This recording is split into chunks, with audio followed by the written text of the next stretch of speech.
Today I will be master of my emotions. The tides advance, the tides recede. Winter goes and summer comes. Summer wanes and the coldness increases.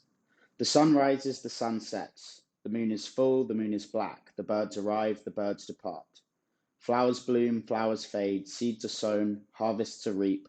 All nature is a circle of moods, and I am a part of nature, and so, like the tides, my moods will rise, my moods will fall. Today I will be master of my emotions. It is one of nature's tricks, little understood, that each day I awaken with moods that have changed from yesterday. Yesterday's joy will become today's sadness, yet today's sadness will grow into tomorrow's joy. Inside me is a wheel, constantly turning from sadness to joy, from exaltation to depression, from happiness to melancholy. Like the flowers, today's full bloom of joy will fade and wither into despondency. Yet I will remember that as today's dead flower carries the seed of tomorrow's bloom, so too does today's sadness carry the seed of tomorrow's joy. Today I will be master of my emotions. And how will I master these emotions so that each day will be productive? For unless my mood is right, the day will be a failure. Trees and plants depend on the weather to flourish, but I make my own weather. Yea, I transport it with me. If I bring rain and gloom and darkness and pessimism to my customers, then they will react with rain and gloom and darkness and pessimism, and they will purchase naught. If I bring joy and enthusiasm and brightness and laughter to my customers, they will react with joy and enthusiasm and brightness and laughter, and my weather will produce a harvest of sales and a granary of gold for me. Today I will be master of my emotions. And how will I master my emotions so that every day is a happy day and a productive one? I will learn the secret of the ages. Weak is he who permits his thoughts to control his actions. Strong is he who forces his actions to control his thoughts. Each day, when I awake, I will follow this plan of battle before I am captured by the forces of sadness, self-pity, and failure. If I feel depressed, I will sing. If I feel sad, I will laugh. If I feel ill, I will double my labor. If I feel fear, I will plunge ahead. If I feel inferior, I will wear new garments. If I feel uncertain, I will raise my voice. If I feel poverty, I will think of wealth to come. If I feel incompetent, I will remember past successes. If I feel insignificant, I will remember my goals. Today, I will be master of my emotions. Henceforth, I will know that only those with inferior ability can always be at their best, and I am not inferior. There will always be days when I must constantly struggle against forces which would tear me down. Those such as despair and sadness are simple to recognize, but there are others which approach with a smile and the hand of friendship, and they can also destroy me. Against them, too, I must never relinquish control. If I become overconfident, I will recall my failures. If I overindulge, I will think of past hungers. If I feel complacency, I will remember my competition. If I enjoy moments of greatness, I will remember moments of shame. If I feel all powerful, I will try to stop the wind. If I attain great wealth, I will remember one unfed mouth. If I become overly proud, I will remember a moment of weakness. If I feel my skill is unmatched, I will look at the stars. Today, I will master my emotions. And with this knowledge, I will also understand and recognize the moods of he on whom I call. I will make allowances for his anger and irritation of today, for he knows not the secret of controlling his mind. I can withstand his arrows and insults, for now I know that tomorrow he will change and be a joy to approach.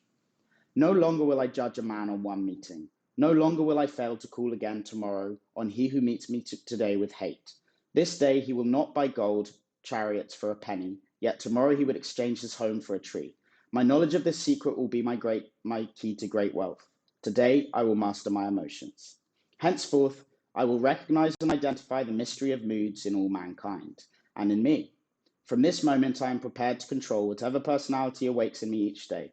I will master my moods through positive action, and when I master my moods, I will control my destiny. Today, I control my destiny, and my destiny is to become the greatest salesman in the world.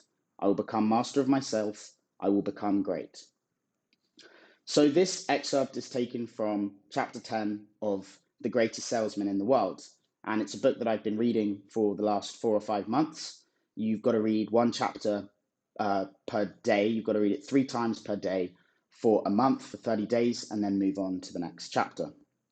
But the reason why I brought up this one today is because I think it's very relevant to the process of meeting and attracting women. I think this is probably the most important lesson that you can learn when it comes to actually going out, building your social circle, cold approaching people, whether they be potential clients for business, but more prevalent to this conversation if it's women in the daytime. You have to be able to manage your emotions. You are not going to wake up every day and feel confident. You're not going to go out every day and feel like this is easy. It's going to be difficult at times. When you feel it's difficult, you have to plunge ahead. You have to just keep going. You have to power through it. When it feels easy, you must understand that tomorrow it may be difficult, or next week it may be difficult. There is no consistency here. There is no consistency in your moods. The only consistency that you can muster up is the consistency in your spirit, to say when things are inconsistent, I will stay consistent through them. When my moods are inconsistent, my actions will remain consistent. Oftentimes life feels easy. It feels like we've got green lights. Everything is fluid and simple. The process of traveling through one day and into the other feels not a lot of effort. When we're in these green lights, when we're going down these paths and everything is easy and clear, we must understand that lurking around the next corner could be difficult times. And when those difficult times come, we're best to be prepared. So when you're in the green lights phase, this is where you build your habits. This is where you build those routines, those structures. You enjoy your life. You make the most of it. You build positive actions and habits and structures into your life so that when the red light hits, when you're stopped in the middle of the road, when there's an obstacle, you've built the structures that will sustain you through the difficult times. You've strengthened the engine. You've made sure that when there is no grain, when there's a famine, you've stored your grain for the difficult times. This is what life is. You have surplus, you have deficit. You have deficit, you have surplus. In the surplus, you prepare for the deficit. In the deficit, you sit tight, you rely on the structures that you got from the surplus, and you look forward to better times ahead. Too often, I see guys going out and they have one of two mindsets. And this is a conversation that I had with my intern and friend this morning. And he was saying, Sam, I've been listening to Tony Robbins, and Tony Robbins says, you've got to believe in yourself. You've got to think you're the best, right? Conor McGregor thought he was the best and he succeeded. Tony Robbins thought he was the best and he succeeded. Everyone who thinks they're the best becomes the best and attains greatness. And I don't disagree with what he said, but I think the very important thing to note is that you've got to feel the best relative to yourself. Because if you're saying, I'm the best in the world, no one else is better than me, and I'm better than all of them, you set yourself up for failure. When something goes wrong, how do you feel? You're crushed because you said you were the best and someone else did it better. You've got to be the best that you can be, not better than other people. As soon as you fall into the trap of comparing yourself to other people, seeing someone doing something better and comparing yourself, you're fighting a losing battle. Because as soon as you get better than that person, maybe there's someone else better at something else that's still better than you. Stop comparing yourself to other people. Compare yourself to where you were yesterday. Build structures, build routines, maintain a consistent level so that when you have life's fluctuations, the great peaks and the great troughs, you ride this middle line. You take small fluctuations. You tone down that crazy back and forth, that black and white, that light and dark, that 0 to 100. You strike that center ground, that middle 50. You temper your positive emotions and you temper your negative emotions.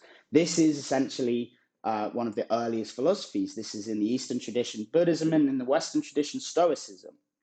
But I think too many people today have got this sort of overly positive online marketer mindset of I'm the best in the world, like anything is possible.